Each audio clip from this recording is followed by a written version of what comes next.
Okay, Jack. So today we are going to be talking about Yuval Noah Harari and his book Nexus, which I think came out a couple years ago. But first, let's just talk a little bit about Yuval Noah Harari. He's just one of my favorite authors. He's a professor of history at Hebrew University of Jerusalem, total historian. I mean, this guy, of course, wrote the best-selling book, Sapiens: A Brief History of Humankind, which is a 70,000 year view of how human beings not only supplanted Neanderthals, but became the apex predator. And it goes all the way from sort of the African steppes in our early evolution, all the way to the scientific revolution. So it's a really deep history view. And then his subsequent books actually have had a futurist turn, which I think we talk about this a lot, that great futurists actually look at the past to kind of see where we're going. So he did, of course, Homo Do, which is a brief history of tomorrow, which breaks down some of the current trends that he sees and sort of takes a look at like how it'll impact things like biotechnology and the future of longevity and how we're going to deal with AI. But his recent book, the book from 2024, Nexus: A Brief History of Information Networks from the Stone Age to AI, that's what we're going to be talking about today. He's been on kind of like a tour I was just talking about, and I'll put a link to it, his Big Think talk that actually I saw just like a week or so ago. So Nexus was on my mind. Frankly, the topics are very much on my mind. I really can't wait to talk to you about this, but let's first just overview what Nexus is about. It's just a tracing and historical view of information networks. So prehistoric communication all the way to today and our digital communication systems. So like the central argument that he's talking about is that despite actually having not great information networks in the past, they're still pretty solid. And in terms of like trying to figure out how to operate systems, in fact, civilizations and cities and writing in some ways, right? Cuneiform writing.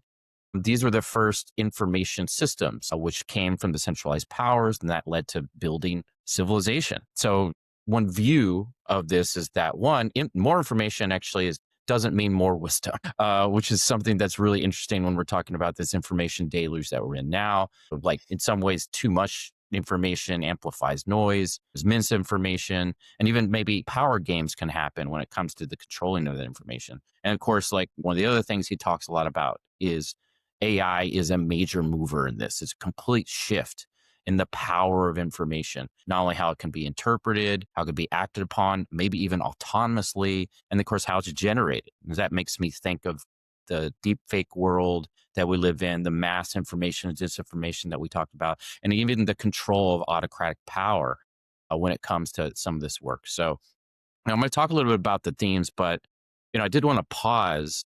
I know you said you read Nexus. What were your initial thoughts when you read it? I agree with him, right? It's one, I'm a historian as well. Like I'm constantly referring to history when I'm talking about futurism because history tends to repeat itself, and there are a lot of historical things that have happened or that people have predicted that have come to pass. So I love it. I love learning, and reading about this, and then actually kind of interpreting the history as well. So I think he does a really good job at that. I don't want to hit on a lot of the things that you're going to hit on because I'm sure you've got a lot. I mean, a lot in mind. But like to me, I really think that this control of information. I love the fact that he writes about that because we have elements of it, right? He mentions it in his book, right? Like that are happening already in the world.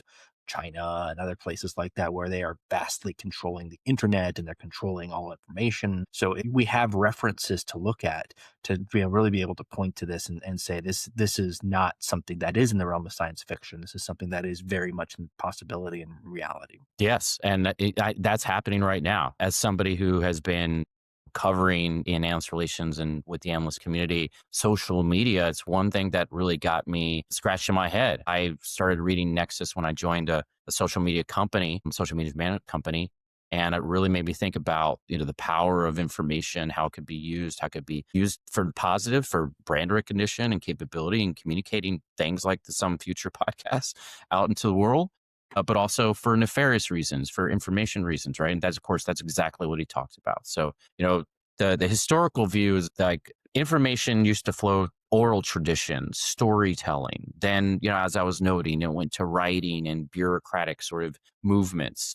And then eventually mass media, right? It went from the printing press to the information revolution that started with the telegraph to the telephone, radio, television. Now, of course, mass media, instantaneous information that, the global megaphone, of course, that Marshall McLuhan talks about, and how information is power. There's shared myths and narratives, right? Religion. If you add certain parts of the myth and or story and or the beliefs of these huge peoples, billions of people all around the world that could control whole empires and or bring empires down. And there's a truthfulness factor that comes when it comes to the information that's shared, and of course who shares that truth. And then of course as he starts to kind of move into the present time, that's when he starts to talk a little bit about the fractured nature. And it's something I'd love to actually get your view here, because there seems to be, not just in America, but around the world, a fragmentation of what a reality is. And it's a real issue. So I want to come back to the second half of the novel, but I did want to just pause here on this idea of a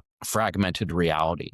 And what are your thoughts here? In America, we have this left versus right, in some ways, different ecosystems of information, not only different television networks, but perhaps maybe different social media channels, whole different facts that we can't actually completely agree on when it comes to things. And I think Yuval was, of course, talking about this a couple of years ago, but I think this has been in the mix for quite some time. Do you have any thoughts on the current state of information, not just in America, but maybe globally? Well, we're on a precipice. Mm.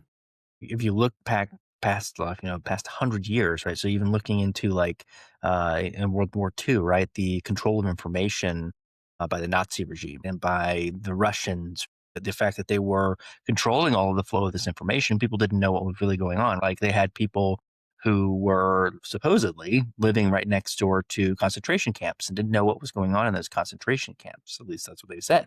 So like that is the control of, that control of information, that was even before AI.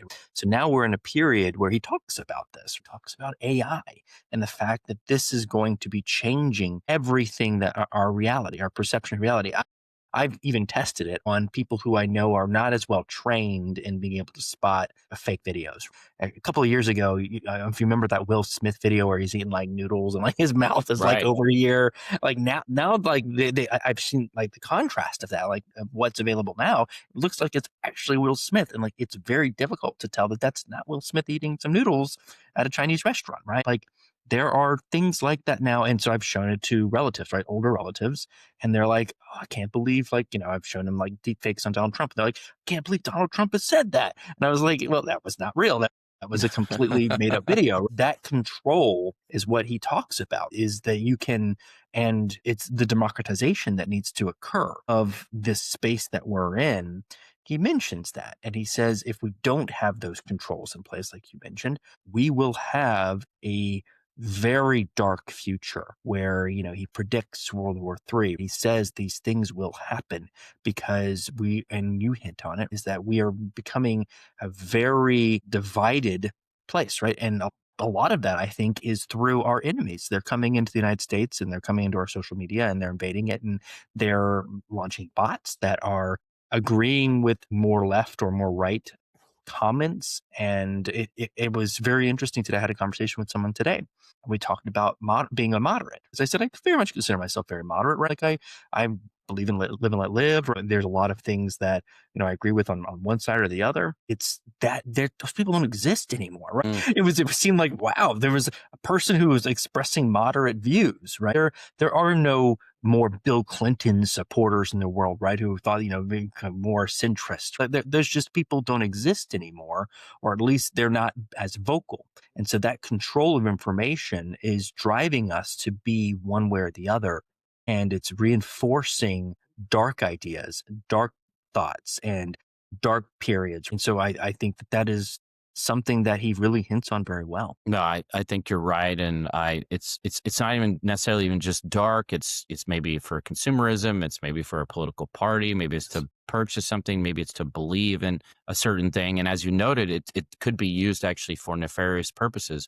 He does break down in one part, AI is an establishing factor here. It could steer narratives automatically, could influence decisions. As you noted, we're at a real inflection point. And the real issue here is that if you combine the AI content creation with also the AI that can actually predict emotions, preferences, behavior, it's at a certain point where the control of these, either social media companies and or government agencies, autocracies, to manipulate the populations at scale. Because unlike the radio or the television or the telegraph or these mass media or the printing press, you could say lies, but what if you could note in real time what lie was more effective or what was the best way to, and you have this ability and the power to control information will thrive in totalitarian systems.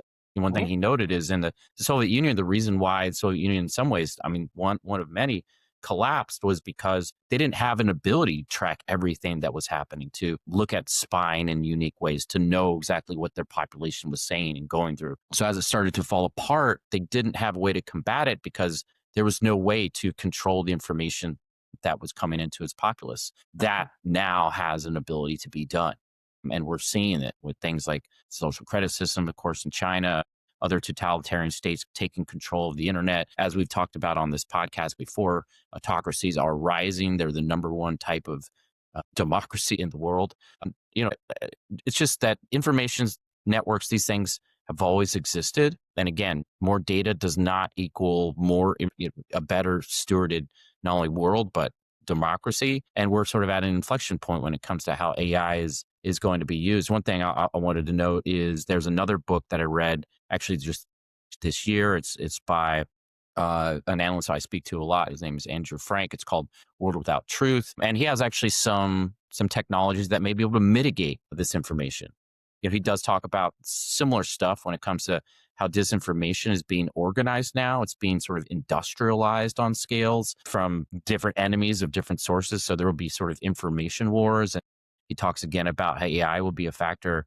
But more specifically, he thinks there's four levers of defense in order to take care of this: rules and governments or governance coming from perhaps maybe systems. I know Europe is actually trying to do this when it comes to AI security and data around its citizens' laws. Education, just a more educated populace, I think, will be able to deal with this sort of information and disinformation, misinformation they see. Technology and tools, things like detection systems or verification may be a big part of it, especially when it comes to things like deepfakes and just incentives, behavioral design. Being seen as a liar and a deep fake propagator might not just be a positive thing now or in the future if people see you as inauthentic. And perhaps authenticity, of course, is the thing that I think rules all the time when Mhm. it comes to the internet. There's a Nexus in general. This is a really big idea. I think it's extremely timely, especially when we talk about 72% of people report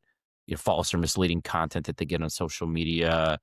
Billions of users are getting misinformation in front of them all the time. Yes. 60% of all misinformation seems to be estimated from these sort of bot factories and farms. There was that analysis, right, of X, and even some of like the top media sources in some parts of this current administration in America, where it was came from multiple countries. That's where this sort of misinformation is coming from, Yes. and how hard it is actually to detect it. Not only just older folks when it comes to the internet, but even 1 in 3 Gen Z users admit to sharing misinformation of themselves. So it's sort of a multi-generational thing. Just to get some of your closing thoughts here, what is a possible future here? What could happen? Like you said, not just a World War III, but what else do you think could happen that could be maybe not the best when it comes to not only student countries, companies, brands? How should we combat this in the future? So I think one thing that he started, actually the talk that you were talking about, right? He said, "If we are so smart, why are we so dumb?" He said, "Or why are we so?" So that's true, and he started that off, and I think that it could be very very dark future, right? Like I mentioned, like what he mentions in his book, the like a autocratic society where free will is non-existent. That's what he kind of talks about, is that everything that you know is being fed to you. What is truth is a question. You don't even know what is truth.